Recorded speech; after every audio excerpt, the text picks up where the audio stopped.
Bismillahirrahmanirrahim. Assalamualaikum warahmatullahi wabarakatuh. Selamat datang di materi pembelajaran dalam mata kuliah Hukum Acara Peradilan Tata Usaha Negara. Saya Supriyadi SH SHIMH, dosen Fakultas Hukum Universitas Islam Indonesia Yogyakarta. Pada kesempatan kali ini kita akan membahas dan mendiskusikan tentang materi tentang upaya hukum terhadap putusan Pengadilan Tata Usaha Negara.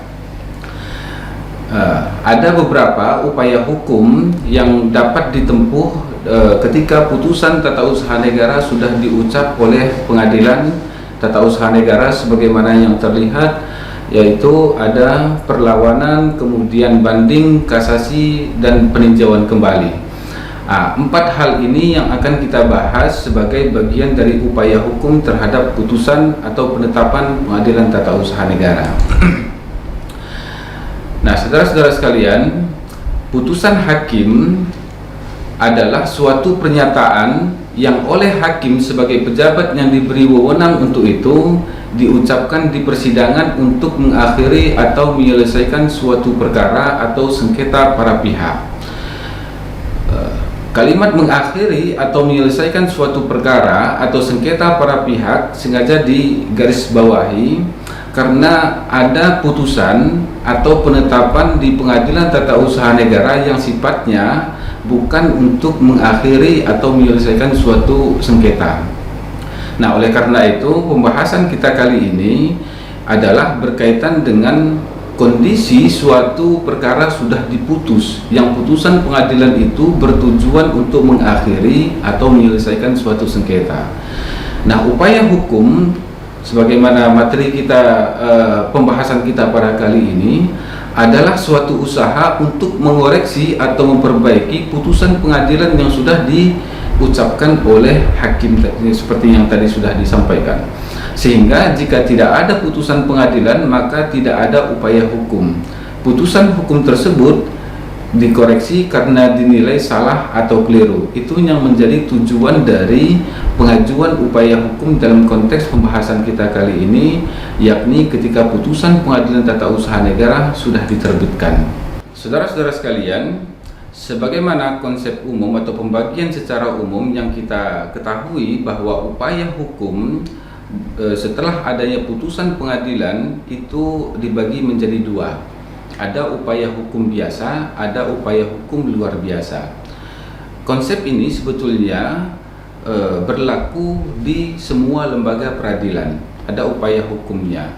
Nah, khusus dalam konteks hukum peradilan tata usaha negara, upaya hukum biasa itu dikenal ada tiga. Yang pertama, perlawanan, kemudian banding, kemudian kasasi. Sementara upaya hukum luar biasa yakni ada peninjauan kembali. Disebut tiga hal sebagaimana ditampilkan di layar itu merupakan upaya hukum biasa karena upaya hukum ini kondisi atau posisi dari suatu putusan atau penetapan pengadilan itu belum memiliki kekuatan hukum mengikat sehingga belum bisa dieksekusi. Sementara upaya hukum luar biasa yakni peninjauan kembali adalah upaya hukum yang sebetulnya kondisi dari suatu putusan tata usaha negara itu sudah bisa dieksekusi. Artinya kekuatan eksekutorialnya sudah ada. Jadi peninjauan kembali bisa ditempuh meskipun putusannya sudah dapat dilaksanakan atau diterapkan. Baik, kita akan membahas satu persatu dari upaya-upaya hukum yang bisa ditempuh di Peradilan Tata Usaha Negara. Yang pertama adalah perlawanan. Nah, materi tentang perlawanan ini sebetulnya sudah dibahas ketika pembahasan tentang pemeriksaan pendahuluan. Tepatnya ketika pembahasan tentang rapat permusyawaratan yang dipimpin oleh Ketua Pengadilan Tata Usaha Negara. Nah, tapi dalam konteks pembahasan kita akan kita singgung secara sekilas. Perlawanan merupakan upaya hukum yang diajukan oleh penggugat terhadap penetapan Ketua Pengadilan Tata Usaha Negara dalam tahap rapat permusyawaratan atau juga dikenal dengan dismissal prosedur. Jadi sebagaimana diketahui di dalam rapat permusyawaratan itu, Ketua Pengadilan Tata Usaha Negara memiliki wewenang untuk menyatakan gugatan tidak dapat diterima atau gugatan tidak berdasar. Nah, sehingga ketika Ketua Pengadilan mengeluarkan penetapan dengan bunyi penetapan seperti itu, artinya gugatan penggugat dinyatakan tidak dapat diterima, maka penggugat memiliki hak untuk melakukan perlawanan terhadap penetapan Ketua Pengadilan Tata Usaha Negara. Nah, perlawanan diperiksa dan diputus oleh pengadilan melalui hakim tunggal dengan menggunakan acara singkat. Ini sudah kita bahas dalam pembahasan sebelumnya. Lalu dalam hal perlawanan dibenarkan oleh pengadilan, maka penetapan ketua pengadilan tersebut menjadi gugur demi hukum dan pokok gugatan akan diperiksa, diputus dan diselesaikan menurut acara biasa. Nah, ini adalah penjelasan tentang perlawanan. Sebagaimana disebutkan tadi bahwa perlawanan ini ditujukan kepada penetapan yang diterbitkan oleh Ketua Pengadilan Tata Usaha Negara dalam tahap rapat permusyawaratan. Nah, saudara-saudara sekalian, prosedur dalam pengajuan kemudian dalam proses perlawanan ini diajukan maksimal 14 hari setelah diucapkan penetapan oleh Ketua Pengadilan Tata Usaha Negara. Nah, sementara isi perlawanan, dokumen perlawanan yang diajukan oleh penggugat ke pengadilan itu dan proses pengajuannya layaknya seperti pengajuan gugatan pada umumnya. Sehingga kalau kita bandingkan antara gugatan yang diajukan ke PT UN dengan dokumen perlawanan, surat perlawanan yang diajukan ke PT UN, Pengadilan Tata Usaha Negara, pada dasarnya adalah sama. Hanya materinya yang barangkali berbeda, karena gugatan ini berkaitan dengan tuntutan hak terhadap tergugat, sementara perlawanan itu adalah mengkritisi atau membantah dari pertimbangan-pertimbangan hukum dari Ketua Pengadilan Tata Usaha Negara. Pemeriksaan terhadap perlawanan dibatasi oleh Undang-Undang PT UN maksimal dalam 28 hari. Prosedur atau pemeriksaannya sendiri dalam persidangan tidak berbeda dengan sebagaimana persidangan sebagai umumnya di Pengadilan Tata Usaha Negara. Hanya saja seperti yang sudah ditegaskan bahwa yang memeriksa perkara dalam perlawanan ini adalah hakim tunggal. Upaya hukum yang kedua adalah banding ke Pengadilan Tinggi Tata Usaha Negara. Banding yaitu pemeriksaan dalam instansi atau tingkat kedua oleh sebuah pengadilan atasan yang mengulangi seluruh pemeriksaan baik mengenai fakta-fakta maupun penerapan hukumnya. Nah, banding ke Pengadilan Tinggi Tata Usaha Negara dapat diajukan oleh penggugat, tergugat atau pihak ketiga atau intervenian. Kekhususan Pengadilan Tinggi Tata Usaha Negara yakni menjadi judex facti. Judex facti artinya adalah pengadilan yang memeriksa fakta-fakta persidangan untuk tingkat terakhir terhadap putusan Pengadilan Tata Usaha Negara atau pengadilan tingkat pertama, dan menjadi tingkat pertama terhadap perkara kepegawaian yang melewati banding administratif. Nah, dari uraian ini maka kita bisa mendapatkan penjelasan bahwa Pengadilan Tinggi Tata Usaha Negara adalah pengadilan yang sebetulnya memiliki kewenangan yang materi pemeriksaan di dalamnya sama dengan Pengadilan Tata Usaha Negara. Nah, sehingga Pengadilan Tinggi Tata Usaha Negara itu dalam istilah lain juga disebut sebagai pengadilan ulangan. Jadi apa yang sudah diperiksa di tingkat pertama diulangi lagi pemeriksaannya di tingkat banding, yakni dalam konteks ini Pengadilan Tinggi Tata Usaha Negara. Nah, apa-apa saja yang diperiksa oleh Pengadilan Tinggi Tata Usaha Negara? Tepatnya apa saja?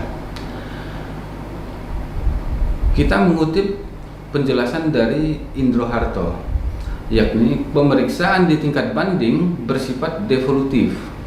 Artinya seluruh pemeriksaan perkara dipindahkan dan diadili oleh Pengadilan Tinggi Tata Usaha Negara, baik terhadap duduk perkaranya atau fakta-fakta maupun tentang penerapan hukumnya atau pertimbangan hukumnya.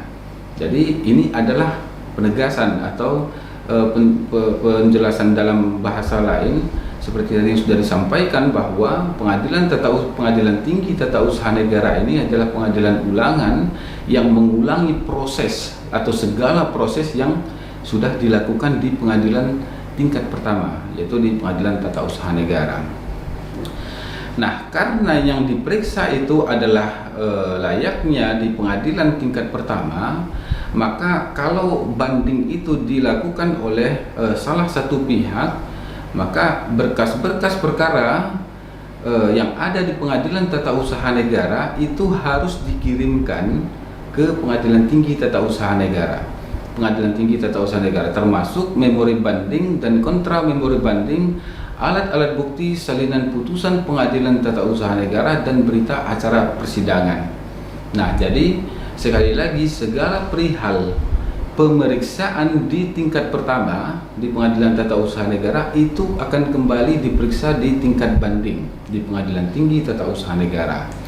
Nah, lalu teknisnya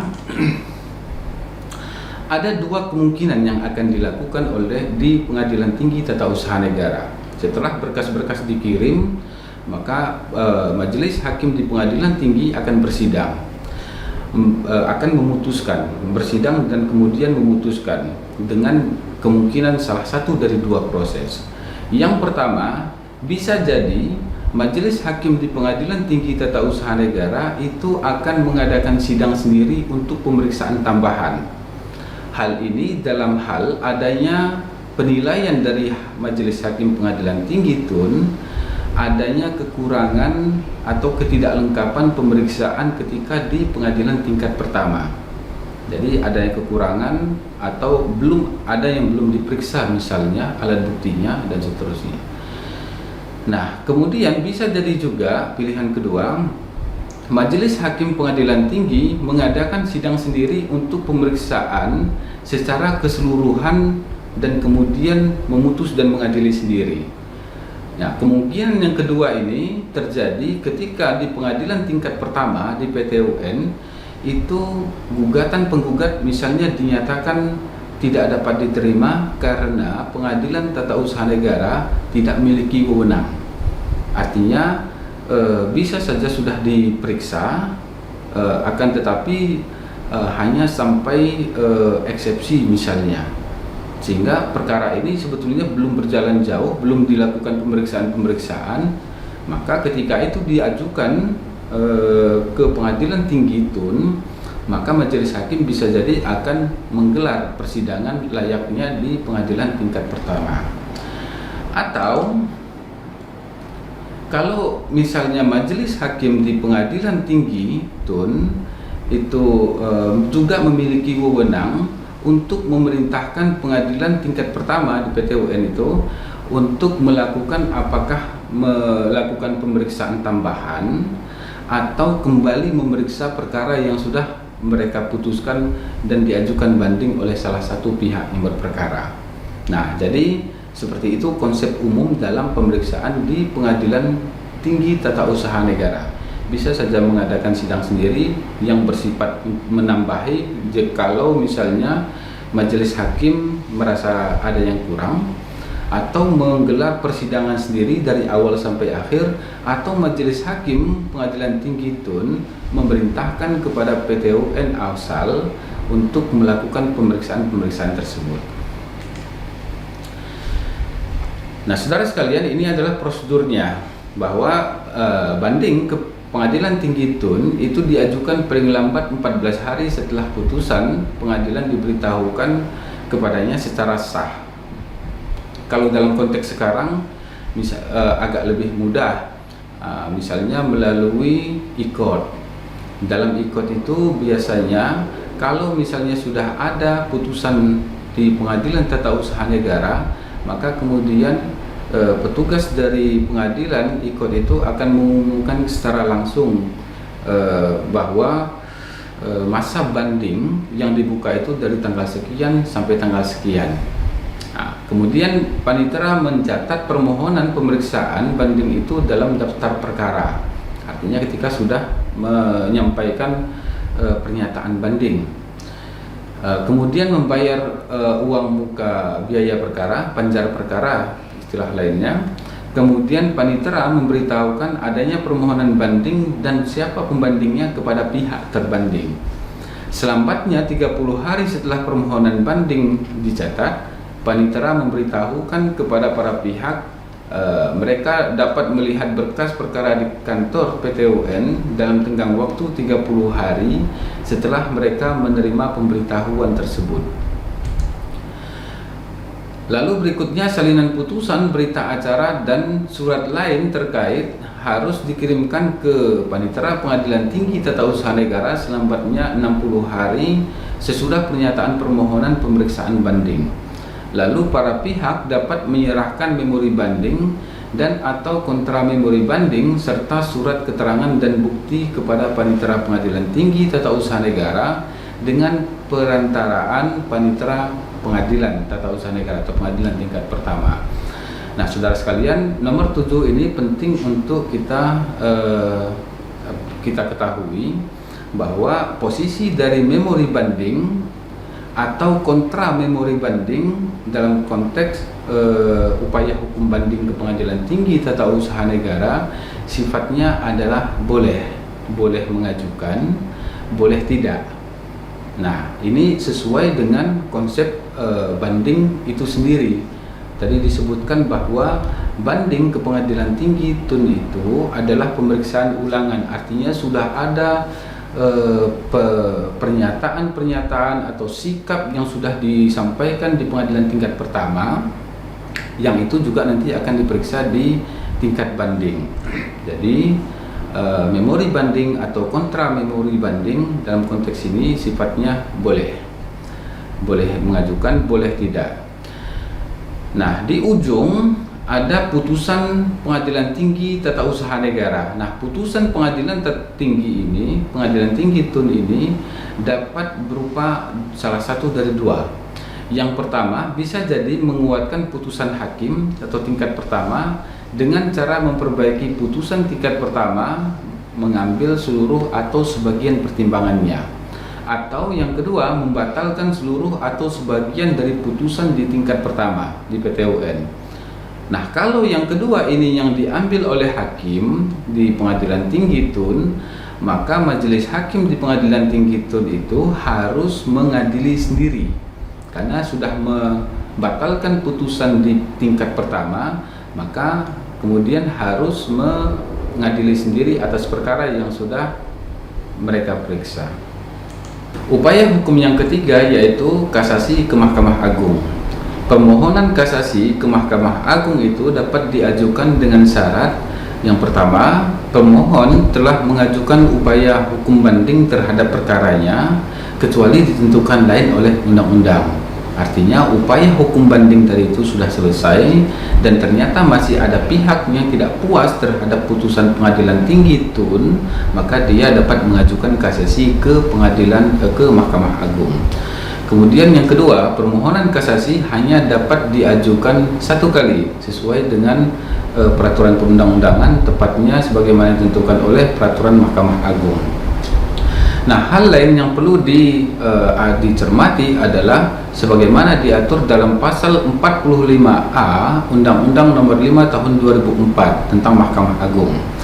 Pasal ini berbunyi, perkara yang tidak dapat diajukan ke kasasi salah satunya di huruf C itu yakni perkara tata usaha negara yang objek gugatannya berupa keputusan pejabat daerah yang jangkauan keputusannya berlaku di wilayah daerah yang bersangkutan.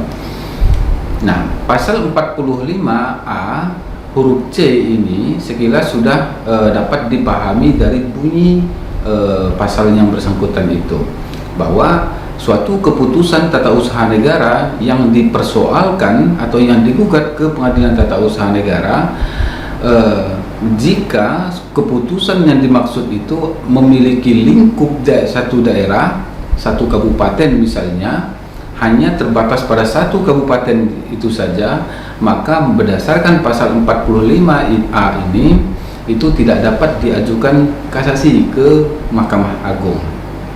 Meskipun kemudian kita dapati di dalam pelaksanaannya di lapangan bisa jadi perdebatan berkaitan dengan pasal ini masih ada, dan bisa jadi juga ada presiden yang tidak sesuai dengan pasal 45A ini, huruf C ini.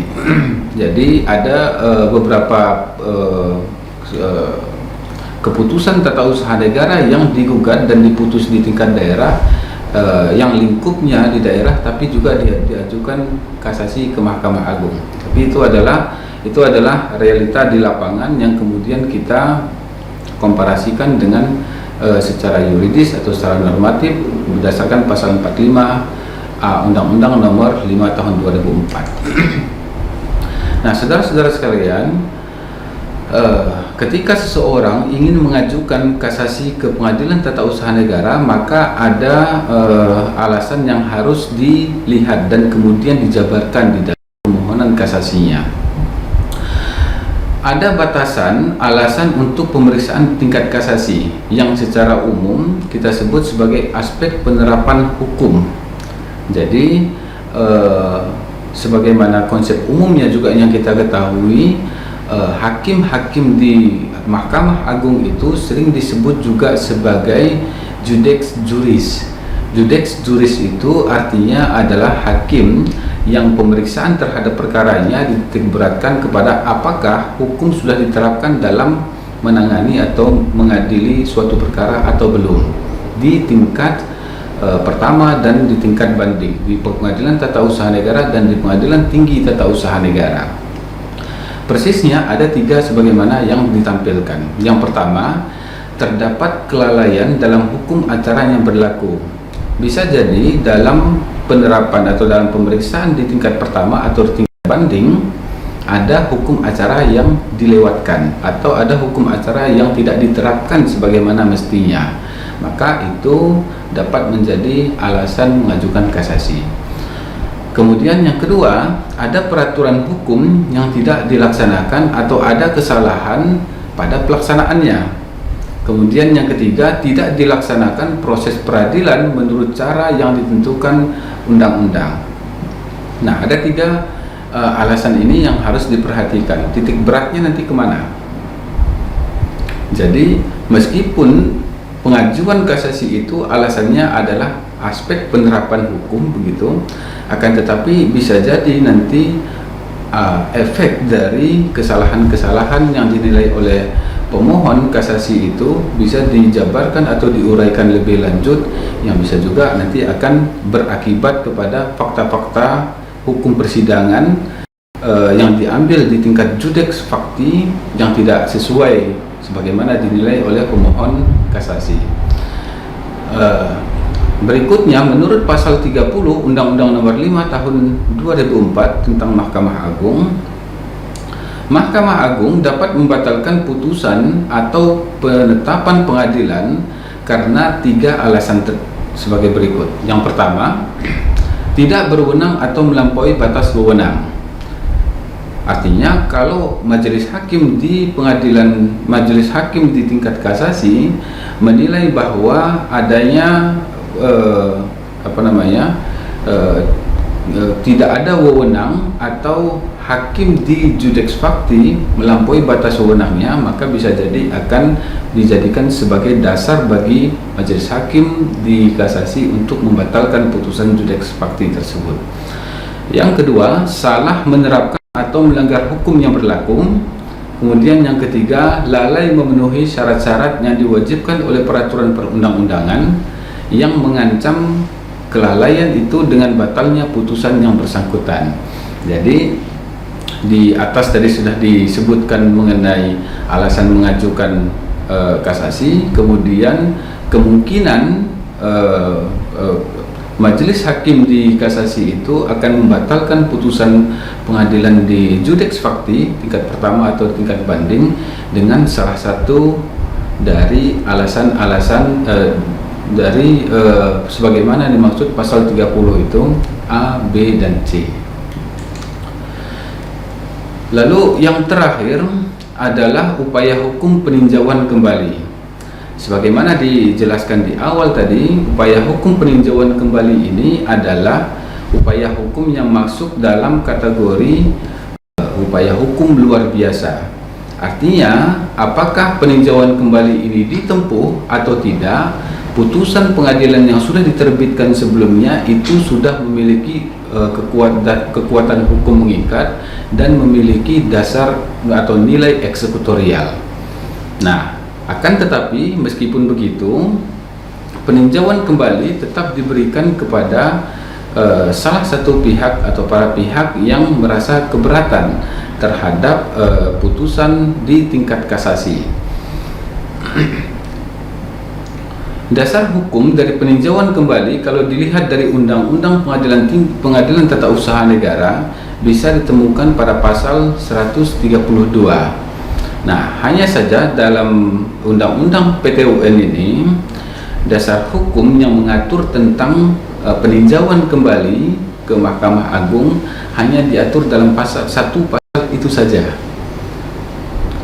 Substansinya atau isi dari pasal 132 Undang-Undang PTUN itu bahwa peninjauan kembali itu merujuk kepada Undang-Undang Mahkamah Agung tahun 2004, Undang-Undang Nomor 5 tahun 2004 tentang Mahkamah Agung. Lalu pasal 24 ayat 1 Undang-Undang Nomor 48 tahun 2009 menyatakan terhadap putusan pengadilan yang telah berkekuatan hukum tetap, pihak-pihak yang bersangkutan dapat mengajukan peninjauan kembali ke Mahkamah Agung apabila terdapat hal atau keadaan tertentu yang ditentukan dalam undang-undang. Jadi, pada prinsipnya pengajuan PK atau peninjauan kembali yakni jika terdapat istilah nova atau novum, yaitu ada fakta-fakta atau keadaan baru yang pada saat persidangan sebelumnya, baik itu di tingkat pertama, tingkat banding, kemudian di tingkat kasasi, dulu dilaksanakan belum diketahui atau tidak memperoleh perhatian. Nah, sehingga hal-hal tersebut bisa menjadi dasar untuk mengajukan peninjauan kembali ke Mahkamah Agung. Tepatnya pada pasal 67 Undang-Undang tentang MA disebutkan ada 6 alasan untuk mengajukan PK. Pertama, apabila putusan didasarkan pada suatu kebohongan atau tipu muslihat pihak lawan yang diketahui setelah perkaranya diputus atau didasarkan pada bukti-bukti yang kemudian oleh hakim pidana dinyatakan palsu. Meskipun dalam huruf A ini disebutkan hakim pidana, tapi pada dasarnya juga berlaku di lembaga peradilan yang lain, termasuk dalam konteks ini adalah Peradilan Tata Usaha Negara. B.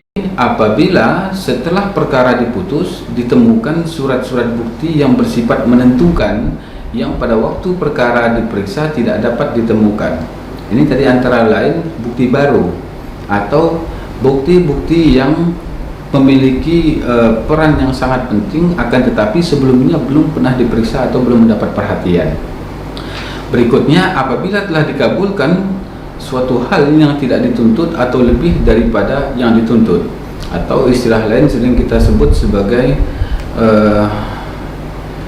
ultra petita atau putusan hakim yang melampaui apa saja yang dituntut, dapat saja itu dijadikan sebagai alasan atau dasar untuk mengajukan peninjauan kembali. Yang berikutnya, apabila mengenai sesuatu bagian dari tuntutan belum diputus tanpa dipertimbangkan sebab-sebabnya. Lalu apabila antara pihak-pihak yang sama mengenai suatu soal yang sama atas dasar yang sama oleh pengadilan yang sama atau sama tingkatannya telah diberikan putusan yang bertentangan satu dengan yang lain, artinya ada disparitas antara satu putusan pengadilan dengan pengadilan yang lain yang serupa. Nah, sehingga ketika itu diketahuan di kemudian hari juga dapat dijadikan sebagai alasan untuk mengajukan PK. Yang terakhir, apabila dalam suatu putusan terdapat suatu kekhilafan hakim atau suatu kekeliruan yang nyata.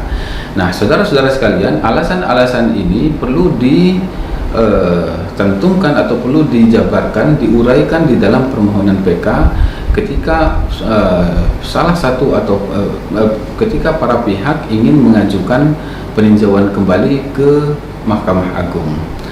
Demikianlah materi perkuliahan mengenai upaya hukum atas putusan Pengadilan Tata Usaha Negara pada kesempatan hari kali ini akan kita lanjutkan dalam materi-materi berikutnya. Terima kasih. Assalamualaikum warahmatullahi wabarakatuh.